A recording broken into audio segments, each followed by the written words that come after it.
할렐루야. 주님의 평안을 빌면서 이 시간은 선교의 정의가 무엇이냐 라는 그 선교 개념에 대해서 그것이 변화된 과정을 좀 얘기를 하면서 올바른 선교에 대한 개념에 대해서 한번 생각하는 시간 되기를 바랍니다. 학습 목표는 전통적인 선교 개념의 변화이기에 그 다음에 그 안에서 전통적 선교 개념, 그 다음에 그것이 에큐메니컬 선교 개념이 어떻게 됐는가, 또 복음주의 선교 개념, 이렇게 이와 같이 살펴보고자 합니다. 먼저 전통적 선교 개념은 예수님께서 제자들을 파송한 때부터 2000년 동안 이어온 선교 개념이 있습니다. 그것은 바로 마태복음 28장 19절부터 20절에 지상명령, 너희는 가서 모든 족속으로 제자를 삼아 아버지와 아들과 성령의 이름으로 세례를 주고 내가 너희에게 분부한 모든 것을 가르쳐 지키게 하라 라고 말씀하신 이 지상명령에 순종해서 복음을 이방 민족에게 가서 전하고 교회를 세움으로써 하나님 나라를 확장하는 것이 바로 선교다라고 하는 정의, 이것이 오랫도록 기독교 역사에서 진행해 왔던 선교 개념이었습니다. 그런데 이제 그 개념이 좀 바뀌게 되는데 이것이 바로 이제 에큐메니컬 선교 개념입니다.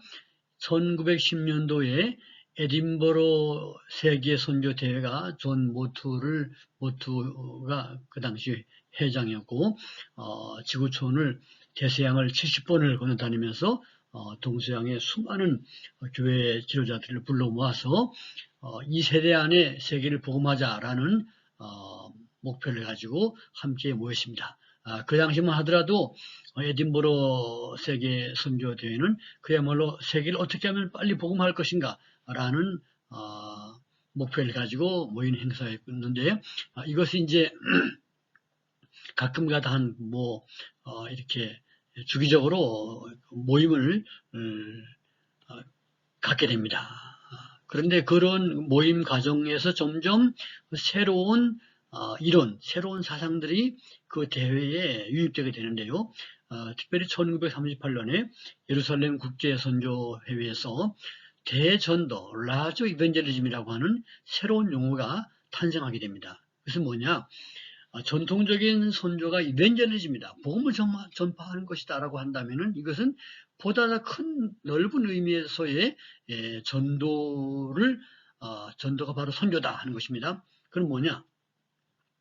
전통적 선교가 복음을 전해서 영혼을 구원하는 것이라고 한다면은 그 영혼 구원만이 아니라 육체의 문제에도 관심을 줘야 된다. 즉 배고픈 사람한테 빵도 줘가면서 전도해야 되는 것이 아니냐라고 하면서 보다 더 넓은 의미의 전도 개념이 등장하게 됩니다. 그러면서 점점 더 서서히 어떤 육체 문제, 사회 문제까지 교회가 이제 나아가는 선교 범위가 상당히 의미가 넓어지게 됩니다. 1952년도 윌링겐 회의에서는 하나님의 선교, 미시오 데이라고 하는 용어가 등장하는데 여러분이 신학 공부하는 동안에 이 미시오 데이, 하나님의 선교라고 하는 용어는 많이 등장하게 될 것이며 특별히 복음주의자들도 이것을 굉장히 많이 수용해서 받아들이게 되게 됩니다. 그럼 하나님의 선교 개념이 뭐냐? 이것은 선교라고 하는 것은 삼위일체 하나님이 이 세상에서 일하셨고 또 지금도 일하시는 사역에 대해서 교회가 민감하게 반응하는 것이다 라고 정의를 합니다. 여러분, 삼위일체 하나님이 세상에서 일하셨고 일하시는 것이 무엇입니까? 하늘에서 햇빛을 비춰주고 비를 내리고 곡식이 자라게 하고 또 봄, 여름, 가을, 겨울 4계가 바뀌고 그래서 모든 우리 삶의 어떤 복지 활동, 사람의 삶을 가능하게 하는 모든 것들을 하나님께서 하시지 않습니까? 그런 일반성 전 면에 있어서 교회가 반응해서 함께 하는 것이라고 굉장히 폭을 넓혔습니다. 하지만 전통적인 선교 개념의 핵심은 예수 그리스도 성자 하나님의 고난당하심과 부활을 중심으로 말씀을 전했다고 한다면 이 하나님의 선교 개념에는 성부, 성자, 성령께서 지구상에서 일하시는 모든 활동이라고 하는 그런 폭을 엄청나게 넓히게 된 것입니다.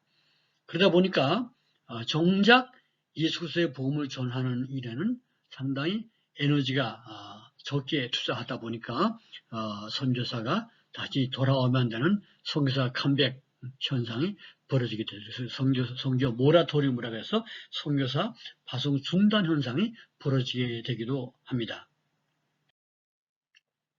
예, 이 하나님의 선교에 영향을 많이 미쳤던 분이 휴제톰이라고 하는 분이 하나님의 선교라는 책을 썼는데 거기에서 그는 주장하는 바가 선교의 모든 주역은 하나님이시다고 그랬습니다. 이건 참 맞는 말이에요. 하나님은 교회나 모든 세상 지구를 통하여 자신의 선교를 해내고 있다. 교회는 하나님의 도구 그 이상이 아니다. 선교 개념은 더 이상 영혼을 위한 교회만의 사역이 아니라 온 세상을 위한 하나님의 섭리적 활동을 포함하는 것이다. 즉 선교란 삼위일체 하나님이 세상에서 일하시는 모든 활동에 교회가 민감하게 반응하는 것이다 라고 했습니다. 이 말 속에 상당히 다양한 문제들이 포함되어 있습니다.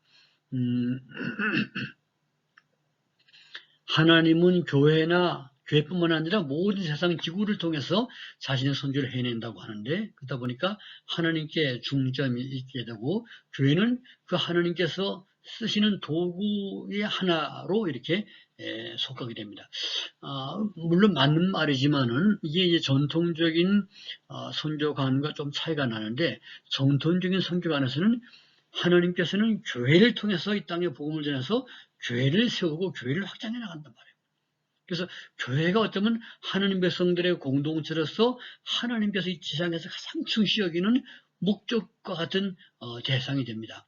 그런데 이제는 이 하나님의 선교 개념에서는 하나님은 온 세상을 사랑하시는데 온 세상을 섬기기 위한 도구로서 교회가 있다라고 해서 세상이 먼저 그 다음에 교회가 도구로 도구의 위치를 차지하는 것으로 이렇게 좀 두 번째로 밀린다 할까요? 이렇게 그런 현상이 나오게 됐습니다.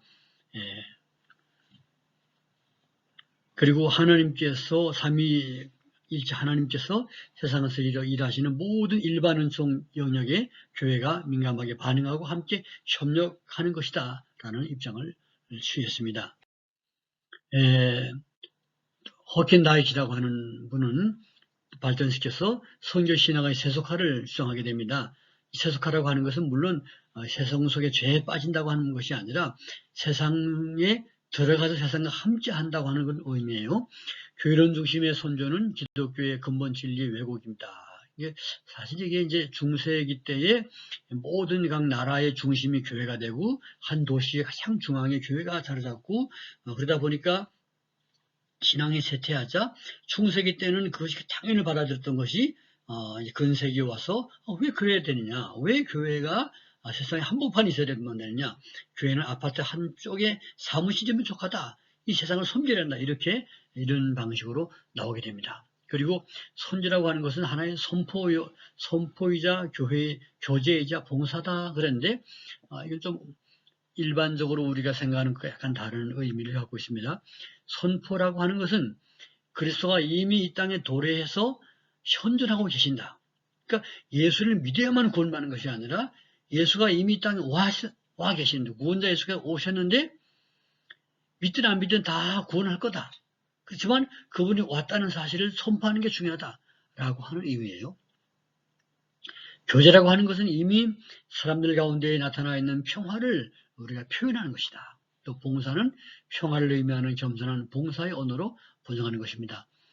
평화를 굉장히 중요시 여기고 평화를 선포해야 한다고 하는데 그리스도께서 이 땅에 오신 것 자체가 바로 평화다라고 하는 것입니다. 그래서 전통적으로 예수님의 복음을 믿고 영접하고 변화되어서 하나님과의 교통이 이루어져서 그 10년 가운데 성령님께서 임하심으로 말미암아 진정한 하늘의 평강이 우리 마음에 깃든다라고 하는 것이 이제 전통적인 성경적인 관점이라고 한다면 호켄다이크는 굉장히 어떤 세상에서의 그 보편화된 세상 사람들이 누리는 그 평화, 그것과 거의 상통하는 의미로서 이제 거기에 중심에 그리스도가 있다라고 선포하는 것을 말합니다.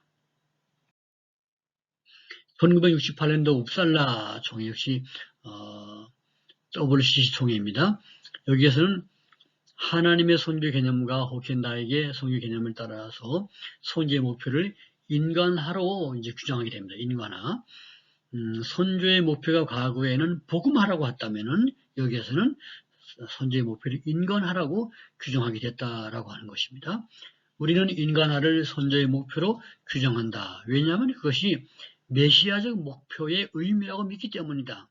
과거에는 선교의 목적이 그리스도와 그의 교회를 통하여 사람을 하나님께로 인도하는 것이었으나 현재 중요한 문제는 참된 인간의 문제다. 따라서 선교의 목표는 그리스도 안에서 인간성을 지배하는 것이다 라고 했습니다. 그러니까 사람이 압제를 다하지 않고 인간답게 살도록 도와주는 것, 이런 게 바로 선교라고 하는 거예요. 인간성 회복을 하도록 도와주는 것이다. 그러니까 상당히 어떤 면에서 일면만길이에요. 복음을 전함으로 말미암아 복음 안에서 하나님의 형상을 닮아가는 것이라고 우리가 선교를 정의한다고 할 때 이것은 좀 더 정치적인 의미, 경제적인 의미가 가미된 확장된 개념이라고 볼 수가 있겠습니다. 웁살라 대회의 주제는 보라 내가 만물을 새롭게 하느라 라고 하는 것입니다. 이것은 요한계시록 21장 5절 말씀으로 예수께서 이 땅에 재림하시고 새하늘과 새 땅을 창조하실 때의 말씀인데 이것을 웁살라 대회에서 주제로 삼았는데 이것은 예수께서 재림하심으로 말미암아 성취되는 미래적 소망을 표현한 것이 아니라 이 땅에서 사회 정치 변혁의 가속화의 표현으로 사용한 개념입니다. 아르네 소비크는 구원 개념을 역시 이러한 차원에서 인간화라고 정의하면서 구원이 뭐냐? 인간하다. 구원이라고 하는 것은 사랑 속에 있고 사람에 의한 사람의 착취와 모든 형태의 정치적, 경제적, 사회적, 인종적 억압에 대해 싸우는 투쟁에 못바치는 데 있다라고 주장을 했습니다. 그러니까 성교가 영혼 구원, 복음을 통해서 예수 믿고 영혼 구원, 지옥 갈 영혼을 천국 가게 하는 것, 이런 개념이 아니라 이 땅에서 모든 억압과 가난과 탈취와 싸워서 거기에 고통당하는 사람들을 구원해내고 도와주는 이런 것으로 상당히 정치적인 관점으로 바뀌게 되었다라고 하는 것입니다. 그 다음에 WCC에서는 종교다원주의를 지향합니다. 1960년대 사마르타 위원장은 WCC 위원장이에요. 선조란 용어가 기독교가 타종교에 비해서 우월하다고 하는 것을 나타내는 용어이기 때문에 그건 지향해야 된다. 그건 교만한 것이다. 그래서 종교 간 대화를 해야 된다. 그래서 종교 간 대화라는 말로 대체해야 된다. 그래서 대화신학을 주장했습니다. 종교다원주의를 수용했고 또 교회 일치를 주장하면서 교회 일치만이 아니라 종교 간 대화를 통한 종교 일치 운동도 주장했습니다. 정교회, 가톨릭, 힌두교, 불교, 이슬람교 모든 종교 간에 서로 대화를 통해서 우리가 하나가 되자 하는 입장을 취하고 있는데 아직까지도 WCC는 사실 종교다원주의를 포기하지 않고 있습니다. 그 다음에 복음주의 성교 개념인데 이것은 물론 전통적으로 과거 2000년 동안 이것을 이어왔지만 특별히 WCC가 성교 개념이 상당히 좌경화되고 정치화되면서 그의 방위를 들고 전통적 성교 개념을 다시 붙잡으려고 노력하는 이런 것들을 복음주의 성교 개념이라고 우리가 정의하겠습니다.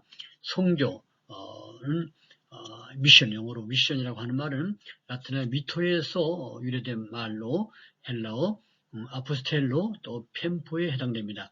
아포스텔로란 말은 보낸다는 말이고 여기에서 나온 말이 아포스텔로스, 영어의 어퍼슬, 사도를 말합니다. 사도란 말이 보냄은 받은 자라고 하는 의미를 갖고 있습니다. 독일의 선교학자 구스타프 하르넥은 선교란 비기독교 세계에 교회를 설립하기 위한 복음 전파이다 이렇게 말했습니다. 그러니까 전도해서 교회 설립하는 거 이게 선교다. 라고 하는 것이죠. 하르넥의 이러한 선교 개념은 20세기에 들어와서 그대로 유지가 되어서 미국의 선교학자였던 로버트 스피어, 또 제머, 라투렛 이런 많은 분들이 다 이런 사상의 대표적인 인물들이고 거의 우리 복음주의적 입장에서 선교사들이 이런 입장을 취하고 있습니다.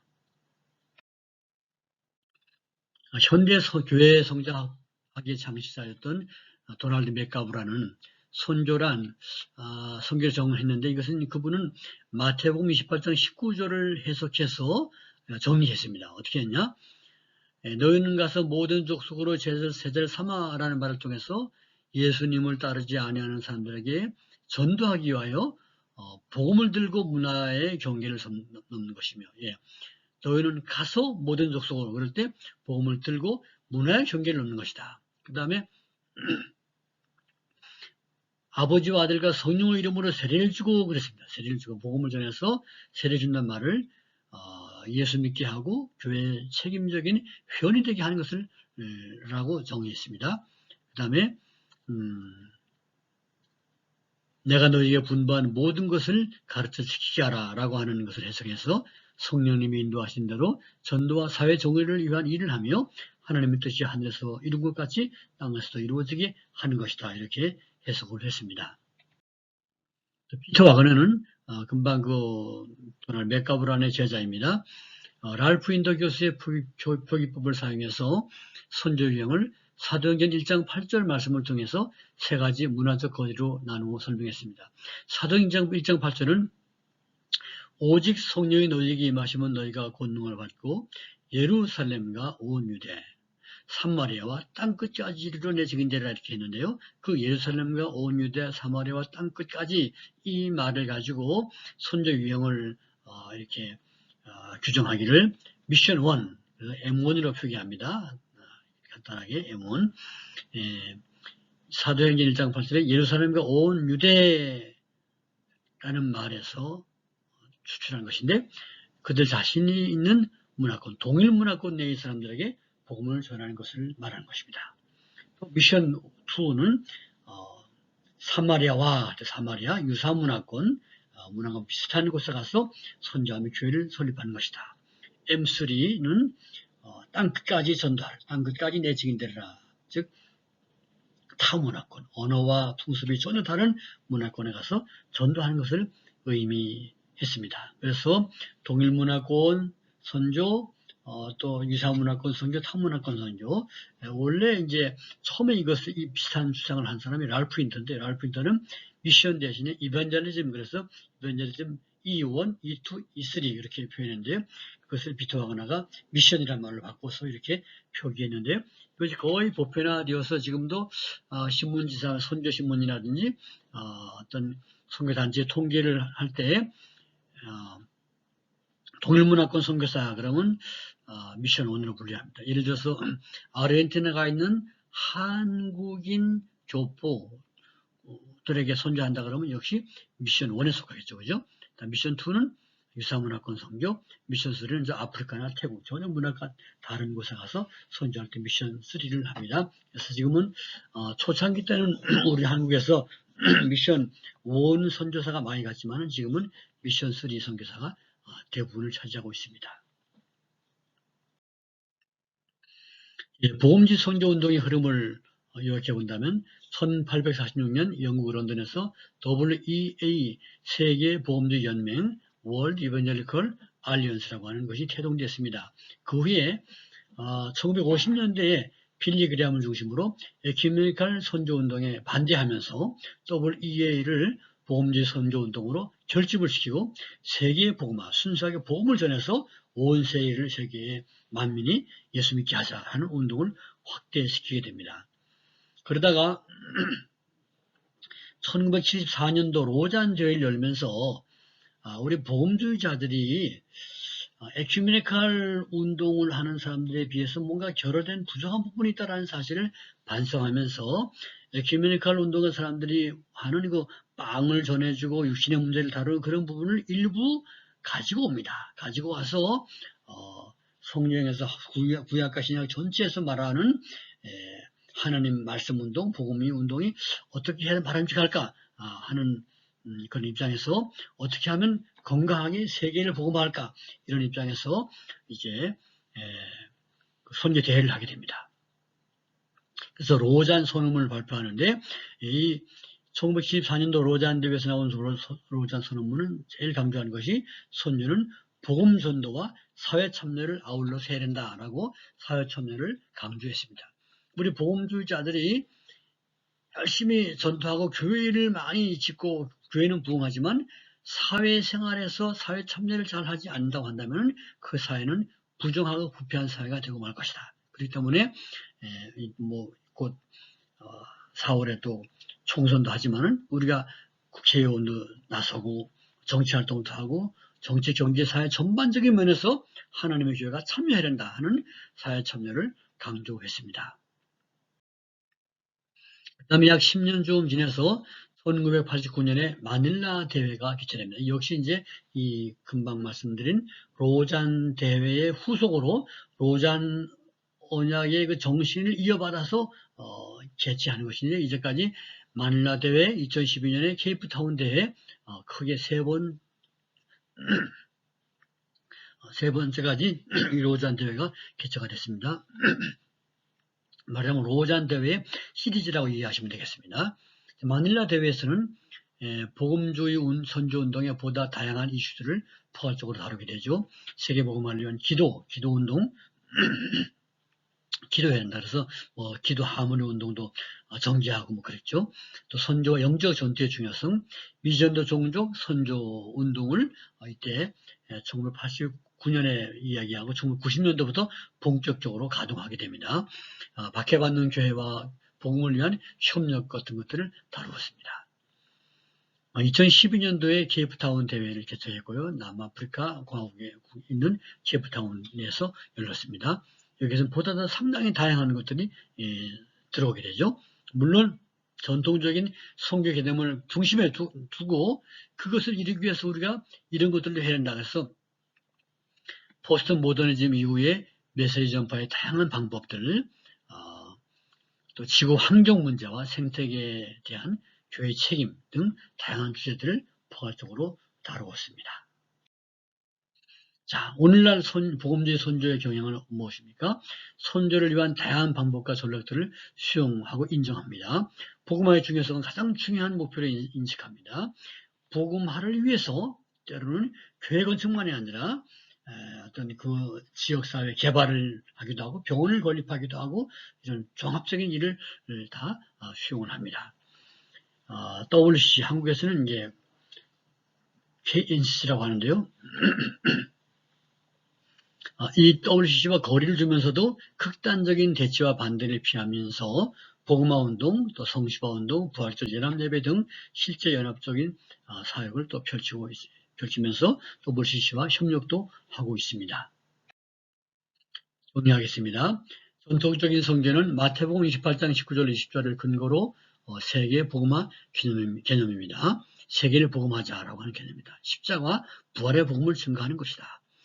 그런데 에큐메니컬 운동이 1910년도에 태동되어서 거의 1938년 그 예루살렘 대회를 기점으로 점점 더 정치화 또 인간화되면서 선교의 목적을 인간화해 두고 교회 일치 운동, 종교 간 대화 운동, 종교 다원주의를 지향해 왔습니다. 복음주의 운동은 WEA가 결성되면서 에큐메니컬 운동의 그런 좌경화 운동에 반대해서 전통적 복음화 운동을 중시합니다. 그리고 1974년도 로잔 대회 이후에는 그 전통적인 복음 운동을 중심에 붙잡으면서 다양한 시대적인 문제들을 포괄적으로 가져와서 성령적으로 다루는 것을 중요시 여기고 있습니다. 여러분 토론방에 가셔가지고 이 복음과 빵 두 가지 문제의 중요성을 인식하면서 복음주의 에큐메니컬 운동에서 강조하는 중심 내용과 그 이유를 한번 다루어 이 얘기를 나눠보시기 바랍니다. 네, 감사합니다.